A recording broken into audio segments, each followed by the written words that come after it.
Well, it's been 2 weeks since Manchester United played, but the most important thing is 3 points. We are back into fourth on 48 points. Manchester United 1, Everton 0. Go on, my boy. That's all that matters. That's all that matters. UNITD, United are the team for me. Not by the way, give it a go. Why don't City fuck off home? United. All right, okay. So you may have seen there that we're slightly different here tonight. Joined in the studio as always by Madman Martial. Go on, Tony Marshall. Gags, Madman Martial. No Killian Genius tonight, unfortunately, but we've got the return of the original, the OG Lynch brother. There's 3 of us in the house. Say hello to Eddie the Beast from the East, all the way from Belfast. How's it going, big son? Hello, Eddie, the Beast from the East. Grand. Listen, lads. Listen, forget about listen, lads. Listen to all Scousers across the land. You ain't getting anywhere close to us. We are going to finish ahead of you this season. Good luck trying to get 5th place. I wish you the best. Yeah. So let me see if I can bring Headies up a wee bit here because we're a wee bit loud. Okay. And Austin Filla, we're coming for you. We are coming for you. Well, listen, can we just forget about the first half? Because the first half, and right, just so we know what we know. Eddie, you saw the full game. I saw the full game. Gags, you only saw the last 35 minutes. That's right. That's all you need to see anyway. The rest of the game was, am I right, Eddie, in saying the rest of the game was shite? Complete shite. I mean, I had a notepad down in front of me to make notes about any comments I wanted to make about the game. At half time, I had nothing written down. And it was that bad. It was just a waste of 45 minutes of my life watching it. Like, it was just crap. And the whole match wasn't great, to be honest. Delighted United got the win. Really good goal, like brilliant goal. Brilliant pass from Cunha. And Bumo, just sensible play, but you'd expect from a quality forward, and great to see Seshko getting all the goal for us. But listen, absolute crap match, but it doesn't matter, lads. Massive 3 points for us. Massive 3 points in the race for Champions League. Yeah. Massive. Yeah, that's all that matters. Like I was like you, Eddie, I was making notes, and I had 2 things. Like, the first thing I done here was slow play, no tempo. It looked really, really slow. And then I had the other thing here was at halftime I wrote down, has Carrick been found out a bit here? This will be a big test for him. Can he make a change? Can he influence the game? And it was a strange game. And I know we don't play well against the low block, and I know that there, but I just felt that they just looked leggy, like, for having 2 weeks off. I don't know what they've done over the last 2 weeks. Have you any idea, guys? I saw some things online about them getting holidays or whatever. I don't know if that's true. I think they were. I think they did have a break. Look, I'm not, as I say, a young lad playing football. Didn't see the first half. I was kind of trying to get bits of it on the phone. But it looked like there was nothing happening. And I'm not surprised. And to be honest, I'm not surprised. Whenever this team are having prolonged breaks off, they don't exactly come back firing on all cylinders. They look lethargic. And it just looked like it wasn't going to happen. But do you know something? That's 3 out of the last 4 games that we can thank Benjamin Šeško. He has got us, correct me if I'm wrong, out of those 3 games, 7 points. For the winner. Well, I think he's gained us 2. He's gained us 5 points because he got a winner against Fulham. He got a winner tonight, and he got the 96-minute equaliser against West Ham, and all from the bench. Unbelievable. Yeah. And I'll tell you something else. That goal was a great goal, great pass by Cunha. But who passes the ball to Cunha? Šeško. Who starts it? Šeško. Yeah. So I haven't seen the replay yet showing the whole pitch. He made some yards to be up at that top for the big lad. The afterburners were on, and there was no messing. Because I'll tell you something else. Pickford, look, T-Rex hands, arms, whatever. He's a good keeper. He is a good keeper, and he would have fancied himself, one-on-one shot. Didn't give him a chance. Brilliant. Yeah. Yeah, no, I have to agree. Like, and in fairness to Carrick, he made the substitution in good time. I think it was around the 57th minute or something, or maybe even earlier than the 55th minute. Yeah. That was good. Like, I like to see that. And, so I was really pleased with that because the way under Amarin, like, he would just wait and wait and wait. And, like, nobody would be sub before at the 60th minute, just forget about it. It was not going to happen. So it was happy. I thought Diallo, Ahmed, he wasn't in the game. Now, I'm not going to pick out players because, listen, it was a horrible game, and it was just like nobody. There was just that bit of class to the goal, and it was class. It was pure class. Like you said, I noticed that Shesko led it off. Cunha, great ball, and the speed of Shesko. I haven't seen I'd love to know how many yards. Where they show that there we stat about how many yards he's covered, but I think it was what's he Tarnowski? Tarkowski. He just left him for dead. Yeah. I think it was him anyway. Great finish as well, and and then so. Yeah, I'm just looking to see a couple more chances that I had. Like, what my man of the match there has to be Lemens and Nets. I thought outstanding. Apart from the very first goal kick of the game. So I believe. Yeah, I heard that. Apart from that, he was outstanding. And actually, I'd made notes there, probably about the 60th minute or something. And that was the only thing I was taking out of the game. Was like, it's just been so solid and just so comfortable there. But even right at the end, well, not right at the end, it was about 3 or 4 minutes ago. It was the time, remember, Bruno did a good tackle. Your guy went down, and Bruno really annoyed me because he was trying to run after the play, but instead of concentrating, he was turning to the ref. It's like, just play. There was a great shot. I don't know if it was Barry or your guy George. It was a rocket of a shot, and Lamens, he kept it. He saved it. Yeah. But he contained it. Like, it was a hell of a shot, real pile driver. So it's just to have that stability. Do you know what I mean? In between the posts. He did that in the first half, gags as well, from the free kick. Like, he saved. I saw that. Was it Garner or somebody, a free kick? It was a decent save, but you kind of you'd expect him to save it. But he held on to the ball. He didn't punch it away or have it away. And that one at the end actually was a good shot. Yeah. And he held the ball. I thought Lamans was brilliant tonight. It was. I would agree. Now, obviously, I have seen less of the game, but I wouldn't have an objection to the man of the match going to Lamans. Because do you know something? See, do you know what's really annoying me? It's getting out of hand. Yeah. See these corners. That's the next thing I was going to talk about. See the wrestling and the messing. It's actually, and it's not just this game, it's every game. It's pissing me off. It's becoming a farce.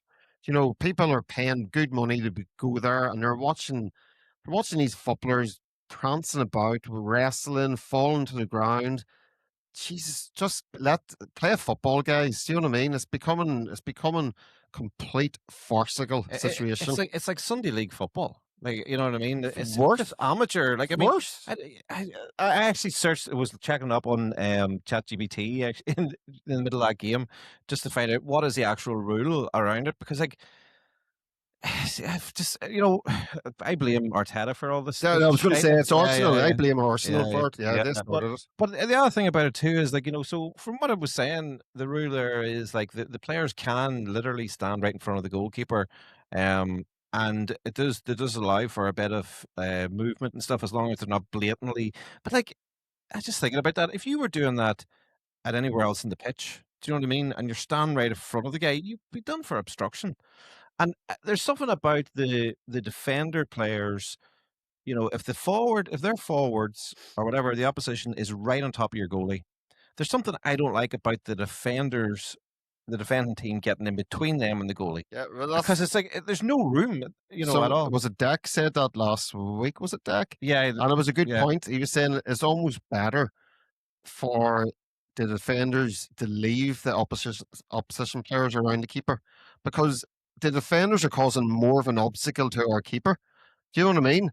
Let the keeper have full rein to go and attack the ball. Yeah. And if they push him or do anything, he'll get a free. Well, I think he had said that Chelsea had done that against Arsenal, that they had left 3 attackers up at the halfway No, line. that was I had brought that point up. That was somebody else was talking about It was that. Chelsea against Arsenal, I think. Yeah, no, but it wasn't Dak. It was one of our other Okay, guests. okay. Well, Yeah, somebody yeah, pointed that out, yeah. that's how Chelsea defended that, and Yeah, no, but I think Dak said have nobody. Let the opposition be around the keeper. yeah. But then it does make sense. But I just wonder what would have happened in that situation there if United had put a couple of players up at the halfway line, and in theory it sounds right, but what if they score? No, well, no, that theory falls down whenever They score. whenever a team is chasing an Yeah, equaliser and there's only a couple of minutes to go, because they're going to go. We need to score a goal, so yeah. they're going to take the risk. It's different if there's 40 minutes to go. But you kind of wonder why this never happened before. Like, why did this? I don't know. It just seems really weird. I'd like. It is Arteta's fault and his cronies. It's become set piece FC. Do you know what I mean? It's almost like it's becoming a bit NFL-y. It's like there's always been dead ball and that sort of thing, but it's like a throw in corner. It's just madness. I don't like it. Puke football. But listen, lads, like you can't blame teams. I mean, I totally agree with what you're saying. Like it's like a different set of rules the rest of the game out the field than it is with corners. You can't touch a player out in the pitch. In normal play, if you touch someone, you get. But it's a free for all with corners. There's people pushing and dragging people all the time. So it. But it seems to me that like I agree. I think Arteta has a lot to answer for. But like then again, if it's successful, he's going to do it. And if you get away with it, you're going to do it. But it's got ridiculous now. Like I would even argue that actually, if you're a team playing now in the Premier League, you should be aiming to try to win corners because Yeah. you get away with a lot more in corner kicks in terms of ruffling things about and creating chaos than you do anywhere else in the pitch. And that's not right. That's not right. Like and it is what it is. Like but I think that the nonsense with corners is just it is annoying. Now they take too much time. Arsenal are particularly ridiculous how long they take Oh, to take a corner. Like, I mean, that shouldn't be allowed. And but the amount of pulling and shoving now, I mean, it's just got ridiculous compared to what you're allowed outside the, I outside think the box. I think if the FA really wanted to do something, it would only take a week or two of referees. If they see, for instance, an attacker pulling somebody or causing it, that it's straight away free out, or the other way around. It'd only take a week of that being heavily enforced, and clubs would go, "This is no longer. So We're worth, taking a risk here." yeah.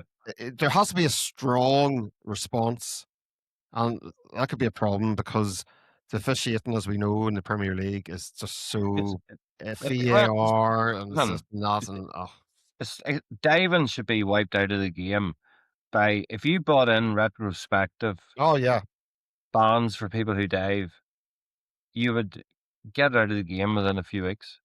Yeah. If you brought out where if somebody has done a deliberate dive to get a penalty and it wasn't picked up in the match, that they automatically get 1 game suspension, then you start seeing it being removed. And I never understand why the game, why they haven't clamped down on that. But you know what? The thing about it is, I know what you're saying, but I think that wouldn't work because they don't know. They use that terminology. I don't even know if they still do, but the clear and obvious error, and they don't seem to know what a clear and obvious error is because they're given a warning for things that are just you can only see it with a magnifying glass. Like I'm just looking at the stats here from the game. So it was 52% overall possession for United. This is an interesting. Well, I saw this during the game, but they had 10. Everton had 10 corners to United's 1, which was just right near the end. And how does this work, right? So the stats are saying that Everton had 12 shots with 4 on target. And it's saying that United goalkeeper saves, that United had 4 goalkeeper saves, right? I thought Lennon's caught the ball more than that. But then but a catching a ball isn't a save. A save is from a shot. If the goalie stops the ball, it's a No, save. no. You're saying if the ball's crossed in and he catches it, that's not a save. No, I'm talking like from like there were strikes where he caught them, but then this is a weird one here because it's showing here that so it's showing that United had 3 shots on target, but the Everton goalie only made 1 save. How the fuck does that work? That means it's 2-0. How does that work? What was the Was fourth? there one where the defender blocked it or something? Maybe. Oh, there was your guy land. I saw that. That makes sense. Yeah, that makes sense to your guy. Remember, was it landing- was Tarkowski. Yeah, I it was think? really Yeah. funny actually. Yeah. He was just like lying on the ground and he just about. I remember seeing that. Yeah, I was just trying to work that out. How does that work? But good man, good thinking there. Anyway, so Adam, what's the thoughts on the game there tonight? I'm a little less smug than I was the last time I saw you, Stephen. Yeah, I've got to say, but yeah, disappointing game from our point of view. Obviously, you'll be absolutely chuffed to come away with 3 points there, having not needed to do too much really. I think it was a pretty poor game, wasn't it? Quality wise, I'm sure you've all touched on that. I don't know how much conditions played a part in that, but it was poor. We described it as shite. Yeah. That's probably what I'd go with as well. Yeah, it was really poor. I mean, when you win a game like that from your point of view, when you come away from home 3 points and it's a scrappy 1-0, you're going to feel pretty pleased with yourself, as I was a couple of months back, given the result at Old Trafford. But yeah, I can't have too many complaints. We didn't really show that much. We had loads of corners, didn't we? And they 10, got, they got pretty farcical at the end, but. Beyond that, we were just talking about that, how corners, not just this game, but generally in the Premier League, they've got ridiculous, like the wrestling and it's just crazy. It's a crazy situation. Yeah, and I really felt, from our point of view, at some point, surely we were going to change things up from set pieces because we just kept trying to do the same thing. I thought your goalie, even though he didn't have too much to do during the game, one good save from Michael Keane, notwithstanding, we probably gave him quite a bit of confidence because we just seemed to plonk every single ball right on him. And to be fair, he stood up to the challenge every single time. So I thought he had a good game without, like I say, having to do too much from our point of view, because I don't think as an attacking force we were all there. We had lots of the ball second half, but didn't really test you. And then, yeah, I've got to say, since Carrick's come in, you've looked certainly a lot better, and you've really looked a lot better on the counter. And it's pretty much a classic counter-attacking goal, isn't it? You'll be really happy with that. Not great from our point of view, but it's quite hard to mitigate against such a good ball from Cunha, and then really, really good finish from Sesko. So it's a frustrating one for us. And our hoodoo at home continues. It's been a tough couple of months at the Hill Dickinson. And when you see a stodgy game of football like that where we don't create a lot, you kind of understand why the fans get a bit restless. Certainly coming from Goodison and all the good times we had there, few good games against your lot as well, to now what can often feel a little bit flat. I thought this game fired things up a little bit, but 3 points under the lights would have been a real lift from our point of view. I think for you guys, it's a really solid away win, and you're in the top 4 now, aren't you? So you wouldn't have thought that a couple of months ago. We are happy. We are happy where we are, 100%. If we can keep it going and keep the Scousers, keep Liverpool out of that top 4, do you guys a favour? Yeah, well, that's all our season's got to ride on, to be honest. Those guys not doing anything, so yeah, we'll take it. Sorry, Stephen, go. We were actually just about to start talking about the stadium, actually, because I mean that was the only thing in our WhatsApp group during the first half, because there was nothing happening, that I was messaging. I was saying we were talking about the stadium, and I was like, I really miss Goodison Park because the atmosphere and the set, even just the visual, and it looks. I'm sure it looks a nice stadium. It looks well designed and steep and stuff like that there. But actually, it reminded me, like the TV angle and the color, even of the stand in front of you. It reminded me of watching a game at St James's Park. It had that kind of similar vibe to it. But I don't know whether it was the TV. Sometimes the sound in the TV can, not reflect what's really going on. But I thought the atmosphere was really flat. Would that be right, or is that just maybe not coming across on the TV? I think early on in the season, and how much of this you can pin what's happening on the pitch, and how that reflects off it. But I think the last couple of seasons at Goodison have been special, not in a footballing sense, but I think because the stadium has often carried the players a lot more than the football inside, as you normally see it. And obviously it was a very special ground for all of us. That move was always going to be tricky. It felt like we were going to sort of bed in, and the first couple of games, the atmosphere was really strong. I think any of the teething issues that have come with the move, which were inevitable, and without going off on a long tangent, there's various things, as you'd expect from a new project of this size. There's the transportation, there's the lack of stuff around the ground, and then I think there's a degree of what you're touching on there in terms of it being a much nicer, newer place. We've moved into a new build, and it's almost like we don't quite want to scuff up the carpets quite yet and really get ourselves feeling at home. But yeah, the atmosphere has started to get a little flat. I think that's bound to happen when you're opening things up to some of the stuff that you guys have had for a long time, but we really haven't, in terms of more corporate seating, more people seeing it as a destination to go to. So you'll get the resale tickets on the likes of the various third-party resellers, and probably, as I say, a real lack of buy-in from what's going on the pitch. I think that's been a really disappointing thing at home. We've had some really good away performances. The kind of result you got today, to be honest, where we'll play sides on the break and get a good result. We've had plenty of those, with the game at Old Trafford being one of them, and it's been really positive, and that's great because, like yourselves, always a strong away following, and that's been something we've been starved of in recent years, in all honesty. And as I say, Goodison Park was a big part in what kept us up over the last few years. At the Hill Dickinson, that's not quite translated yet. So I think some of it's on the pitch, a little bit's off the pitch. I'm hoping that a bit more success on it and a bit more time spent listening to the concerns of the fans who do go week in, week out, and getting some of those niggles sorted out will ease. But it's always going to be tricky. You've seen it with Spurs and other sides who've moved to nice, big, shiny new stadiums. It doesn't guarantee success, and B, when it's not going right, you start to miss home comforts, and we're not fully settled yet. Yeah, I was definitely thinking during the first half. I was annoyed last week at Jim Radcliffe coming out and talking, getting involved in politics and stuff like that there.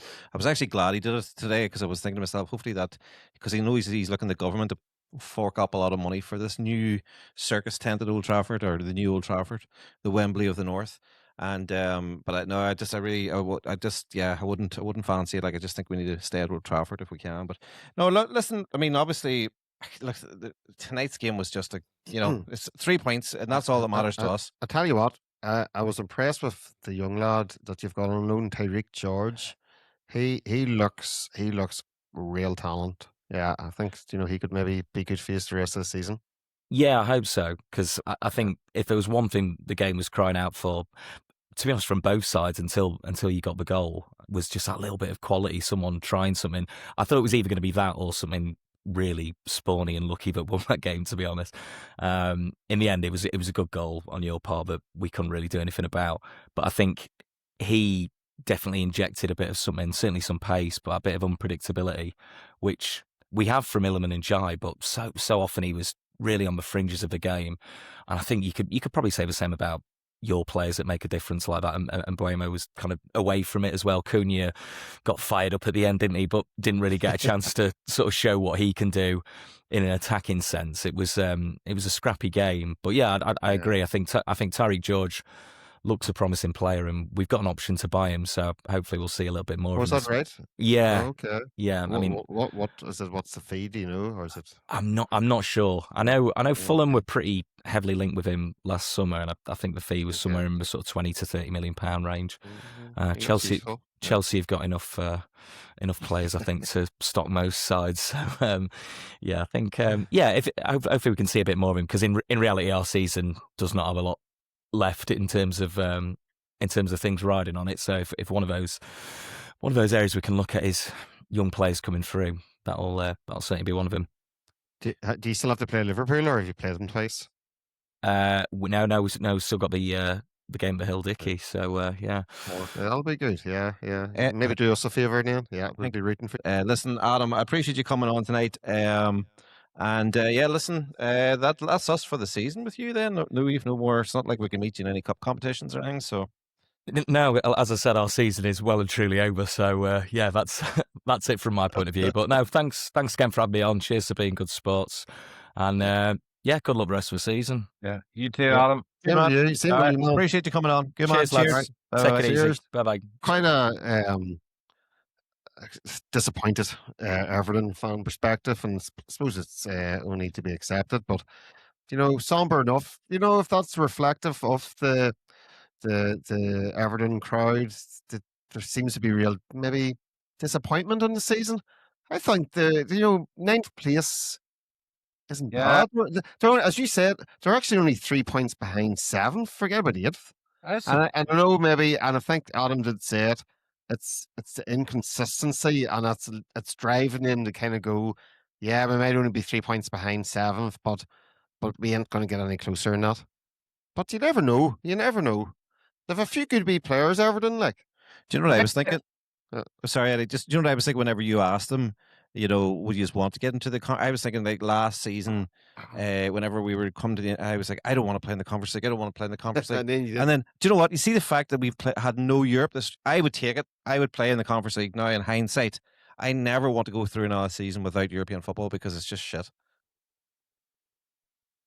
That's my say. I don't know. No, I was the same last year as well, and I didn't want to be in Europe, and I actually think it's a bit crap that you have to wait longer between matches, but like we're reaping the benefits of it this season now.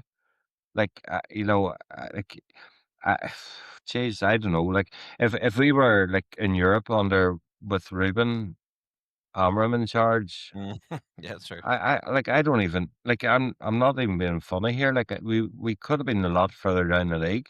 Well, sure, you only have to look at last season when we went to the Europa League final Yeah. and finished When what did we finish 16th? 15th or 16th. 15th, 16th. So like even with Ruben doing crap this year, he still left us in a position that we still could Yeah, we weren't far off. We were Yep. just we get back to the Champions League. yeah, we weren't losing many games. We just were drawing too many, so we weren't winning. I think So that I was just it. like now I'm not looking forward to Europe next season again, but I'm glad we were out of it this year. There is a school of thought that would say, look, is it Champions League or nothing? Because see, Yeah. once you get into the realms of Europa League and Conference League, suddenly you're on the merry-go-round of Thursday night football, Sunday, Thursday night, Sunday, and I don't like that. I don't think any United fan likes that. So I agree. it's a Champions League or nothing. That's I it. think.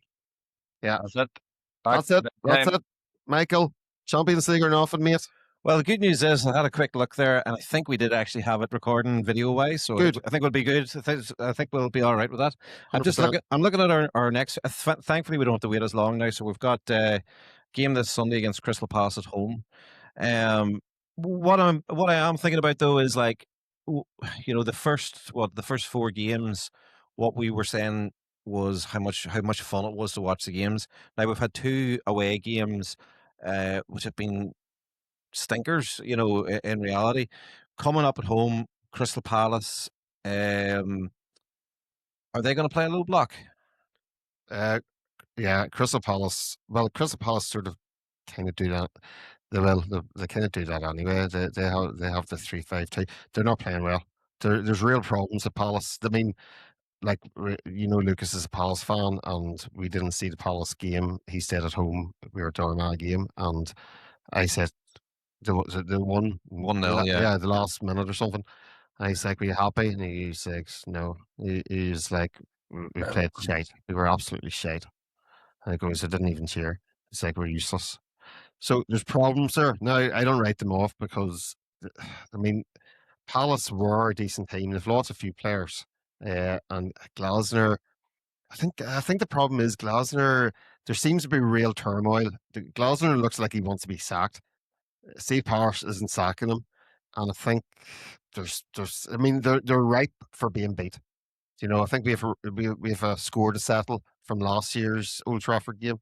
I think there'll be an easier team to play than last year. Yeah. You both were at that game. We were at Were you that at that game, Eddie? Yeah, We were over at the Yeah. Palace match last year at 2-0 defeat. Trafford, and we lost 2-0. But Taddy got both goals. And I- not only that, the performance was atrocious. I agree with Gags. I think they're there to be beat this year. Like I don't think this Palace team, they're all over the show now with Glasner and Gay gone, and you know I just think they're in a bad place. And Matata won't play. He wants out. You know, so it's. He won't play. He said he was injured, and he said he wanted to leave. He was trying to leave, and he, you know, so he's totally throwing his toys out of the pram. That's a game we should be winning, definitely, lads. If we want to be finishing Champions League, I think we beat Palace actually next week. I do. I think we beat them. I think Palace are just in a bit of a nothing place at the minute with everything that's going on, and I really think we will beat them. And I think it actually scares me to think that Glasner was being talked about as United next manager. To be honest, I think the way he's gone, the last few weeks has been abysmal. I don't, I think he's got some points about not being backed when they won stuff, but he's got history. He does this at every club he's at. He falls out with the owners and the board, and I'm actually glad because he was actually being talked about this as an ex-United manager. Oh, I know, and I actually don't think the style of play would suit United either. He plays, it's more suited to a lower league, lower division, not lower division, but a lower Premier League team.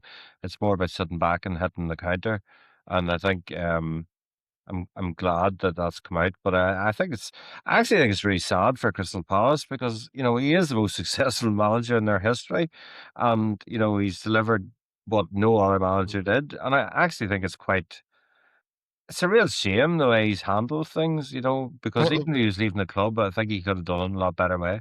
Well, that's it. But again, going on the Palace viewpoint from my household, Lucas said that it was Steve Parish. Steve Parish doesn't want to sack him because he doesn't want to taint his reputation. Not Glasner's reputation because he brought such success.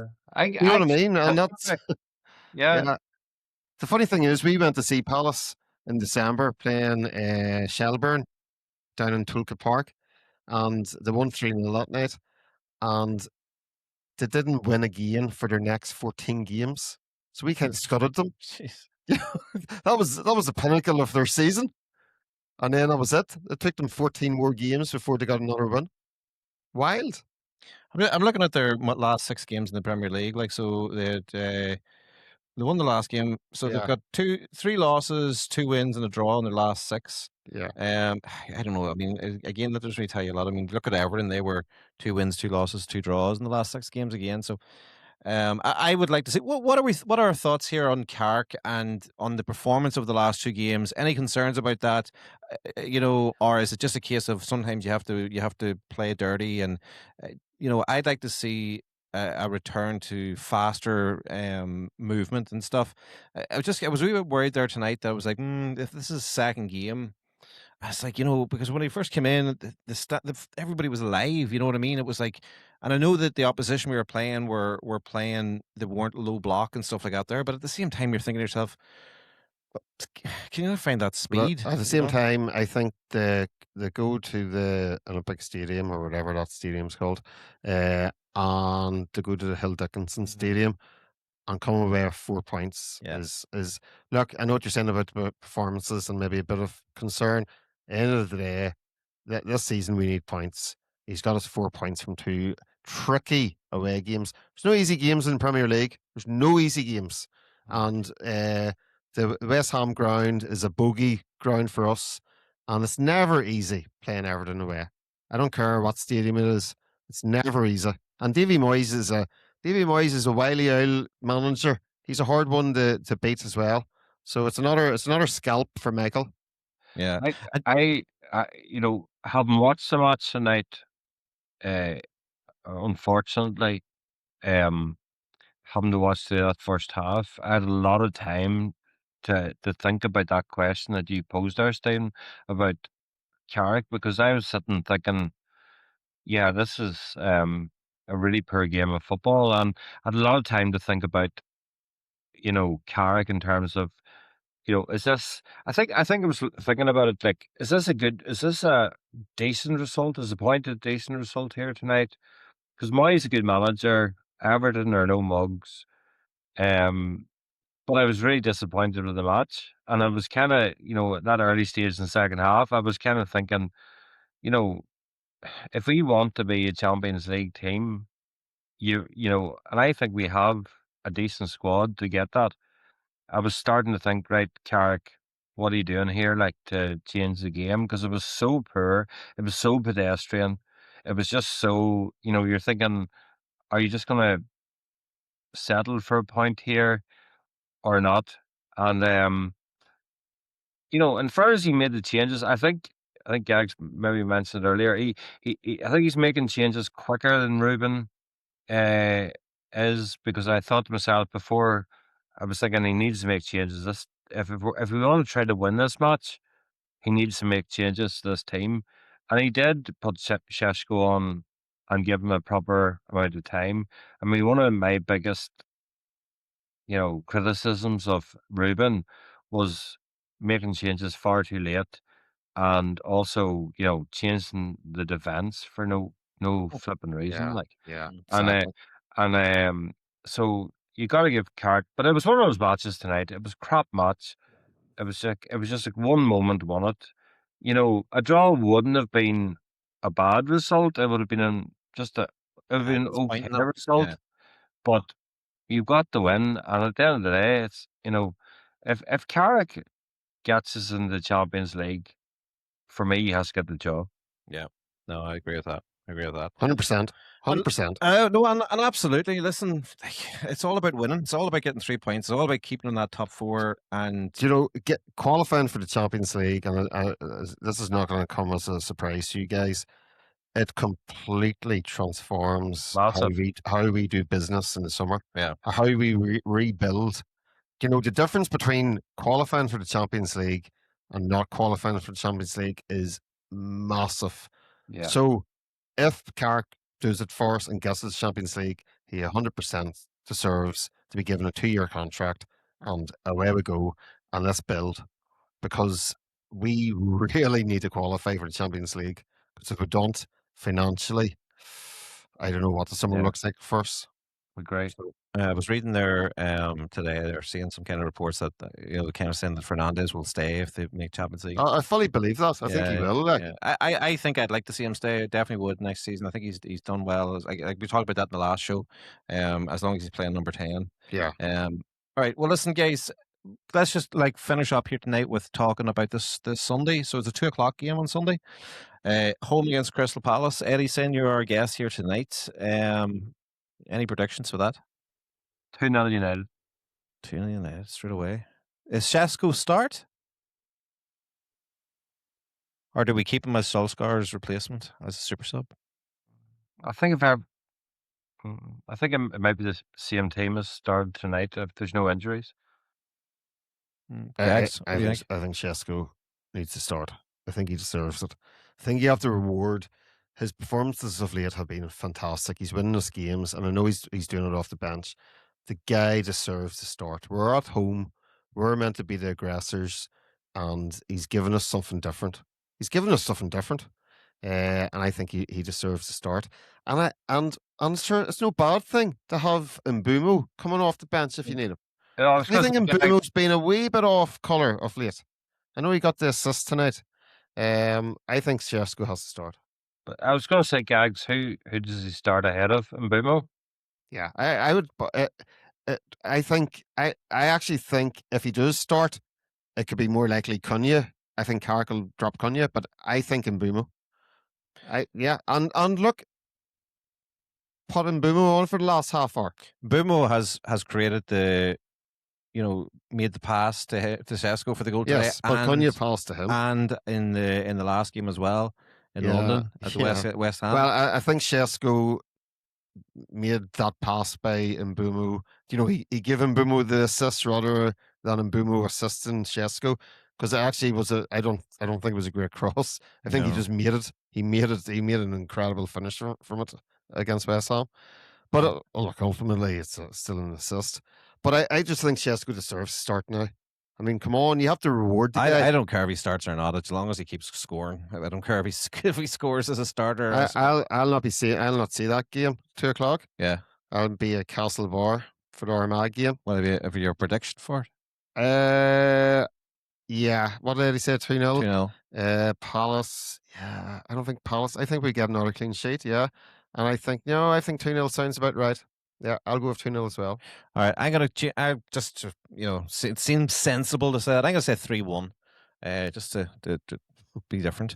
Something about I heard something there before we turn off the TV tonight, though, about that being the first clean sheet away from home in a long time, or maybe it was in. Did we not beat Spurs 1-0 recently? Or 2-0? We beat Spurs 2-0 about 2 weeks ago. But that was at home in Old Trafford. I'm talking about away from home. Wasn't it away? No, because we were played Spurs earlier in the season away from home. No, I think that might be right, Stephen. I can't remember us on a clean sheet away from home. Yeah, for a long time. Yeah. Okay. So I mean, again, that's another thing, building that confidence. Like there was a good thing released there yesterday on YouTube. Check it out. The overlap with Gary Neville and Van der Sar, an interview with him, and they're walking around Old Trafford, and I haven't watched it all yet, but they're talking a lot about Le Mans, and is it Le Mans or Le Mans? Whatever it is. Le Mans, I think. We'll call him whatever we want. And it's interesting the stuff he's saying about him too, like, and but he also I did hear him. I heard on a different social media site, he had talked about Onana. Yeah. And what he said about Onana was interesting because he was at Ajax when Onana came. Yeah, he said he was a good goalie. He just didn't work at United. Like. Yeah, But he said that about I'll tell you Barthez something as well. Let me tell you something. If Onana was in tonight, we probably would have lost that game. Oh yeah. Yeah, I was going to say that. Like, looking at your man Adam was saying about, like, we didn't test the keeper that much, and I thought if we had Onana in that goal, I wouldn't have been too sure we would have had a clean sheet tonight. Like, definitely not. It's like, one of those shots he would have managed to squeeze under his body into the goal. Like the one I was talking about near the end, the pile driver that got down. Okay, at the time it happened, I was saying to the guys in the house, it's like, if Onana was in nets, he wouldn't have even dived. He would have just looked at it. He would have just stood there and going like, yeah, I know. What happened? I can picture him doing that too. Like. I know. It's crazy. But anyway, listen. All right. Well, listen. Anything else, guys, before we wrap it up here tonight? No, I'm just delighted. Yep. Monday night we've been 2 weeks waiting for this. It's been tough. It's been a tough slog, but just delighted. It was all about the 3 points. That's all that mattered. 3 points and capitalising. It's just a pity Liverpool got that 97th minute winner. But it doesn't matter. We do our own thing. Keep on getting the 3 points. They'll fall off. Yeah, 100%, lads. Massive 3 points. Like Chelsea dropping points at home to Burnley. Nobody would have saw that coming. Pity about Liverpool, but listen, Villa dropping points, Brentford even dropping points. Been a good weekend. Yeah, 100%. Yeah, and I was thinking just before we come on tonight, I was thinking about the game. I was thinking, what's my viewpoint going to be? I don't mind the rest of the season. I don't mind us not being entertaining as long as we'll win. I'll take winning 3 points over entertaining football for the rest of the season. It's all about Champions League football. It's all about getting up there. And that's it. We continue on. We go again, as they say. But listen, like I said, guys, thank you so much for listening. If you're still with us, and shout out to Eddie joining us tonight, and Gags, Madman, Martial. And we will see you again probably next Monday night, saying you're going to be away. But we'll so it'll be out probably next Tuesday then, I would imagine. So until then, just remember to all Manchester United fans out there, this is one thing you need to know. We're not here just to take part. We're here to take over. You're damn right. We're here to take over. On the top four, Champions League. Let's have it. United. United. United. United. God, Dad.